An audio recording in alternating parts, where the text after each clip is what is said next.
Perkenalkan teman-teman, nama saya Helmi Kristila Teru dengan NPM 12155201 dari Prodi Informatika Fakultas Ilmu Komputer dari Universitas Kristen Indonesia Maluku. Di sini saya akan membawa materi tentang kerangka kerja interaksi. Jadi, kerangka kerja interaksi adalah sebuah struktur yang digunakan untuk mengkonseptualisasikan suatu sistem. Kerangka-kerangka ini dapat digunakan untuk memahami cara manusia berinteraksi dengan komputer. Ada tiga cara untuk manusia bisa berinteraksi dengan komputer melalui kerangka kerja. Yang pertama, menyusun proses perancangan. Yang kedua, mengidentifikasi bagian rancangannya bermasalah. Dan yang ketiga, dapat mengkonseptualisasikan ruang persoalan secara menyeluruh. Ini gambaran siklus tindakan, eksekusi, dan evaluasi menurut normal tahun 1990. Goal merupakan kejadian yang diinginkan oleh pengguna.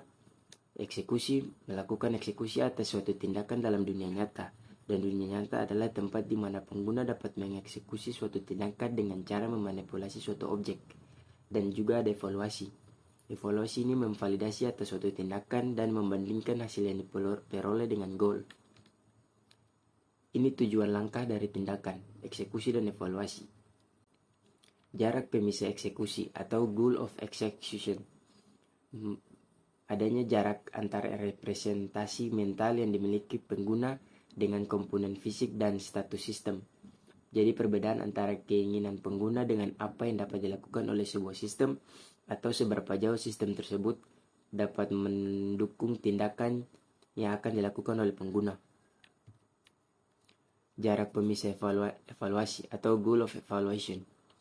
Tingkat kesulitan yang dihadapi oleh pengguna untuk mengartikan status sistem dan seberapa jauh artefak yang dimiliki pengguna mendukung pengguna untuk menemukan dan menginterpretasikan status sistem.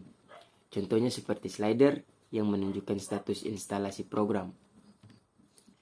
Ini gambaran dari jarak pemisah eksekusi dan jarak pemisah evaluasi, yang dimana ada sistem fisik, jarak pemisah eksekusi dan evaluasi, dan goal pengguna atau tujuan pengguna. Ini permodelan sistem. Model konseptual atau model perancang adalah model yang diciptakan oleh perancang itu sendiri. Ada gambaran sistem atau sistem image. Jadi sistem yang diciptakan oleh perancang dan yang sesungguhnya dilihat oleh pengguna. Menyangkut apa yang terlihat di layar, tampilan dokumentasi, hal-hal lain yang berhubungan dengan sistem tersebut. Juga ada model mental, model yang diciptakan oleh pengguna ketika pengguna berinteraksi dengan suatu sistem. Model mental tidak akan pernah terbentuk jika seseorang tidak pernah menggunakan sistem. Ini merupakan gambaran contoh dari pemodelan sistem. Terus yang berikut, kerangka kerja interaksi. Kerangka kerja interaksi itu menyangkut siklus tindakan eksekusi dan evaluasi yang berfokus kepada cara pandang pengguna tentang interaksi. Jadi menurut Abbott dan Bell memperluas pendekatan ini dengan secara eksplisit memasukkan sistem dengan cara mereka berkomunikasi dengan pengguna dan dengan memanfaatkan antarmuka yang ada. Ini merupakan contoh gambaran dari kerangka kerja interaksi. Ada sistem yang menggunakan bahasa mesin dan atribut komputasi yang menunjukkan status sistem.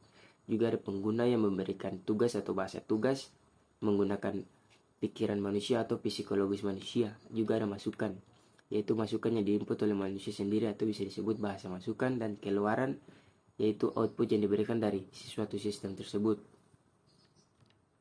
Siklus interaksi.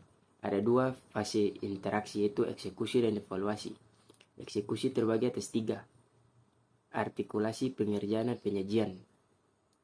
Jadi artikulasi ini pengguna memformulasikan sebuah goal yang kemudian dinyatakan dalam bahasa masukan. Terus pengerjaan, bahasa masukan diterjemahkan ke dalam bahasa mesin, dan penyajian, sistem menyajikan hasil operasi atau output yang menggunakan bahasa mesin dan menggunakan bahasa keluaran. Yang kedua, evaluasi. Yang pertama ada observasi. Pengguna mengartikan hasil yang muncul di layar dan mencocokkannya dengan goal semula yang diinput oleh pengguna tersebut. Ini kompleksitas interaksi. Jadi, proses perancangan interaksi tidak sederhana. Perancang perlu melihat dunia nyata dari kacamata pengguna. Jadi, ada beberapa cara untuk mengurangi masalah-masalah kompleksitas interaksi. Yang pertama ada model mental, pemetaan, jaringan semantik, dan artikulatori, dan affordance. Ini merupakan salah satu fungsi untuk mengurangi kompleksitas kompleksitas interaksi. Yang pertama ada jarak artikulatori, merupakan jarak yang antara kenampakan fisik suatu peranti dengan fungsi yang sesungguhnya. Jarak artikulatori kecil, pengguna lebih mudah mengartikan kenampakan suatu sistem. Sekian dari presentasi materi saya. Terima kasih, saya Helmi Latuheru dengan NPM 1215 5201 230051 dari Prodi Informatika, Fakultas Ilmu Komputer dari Universitas Kristen Indonesia Maluku.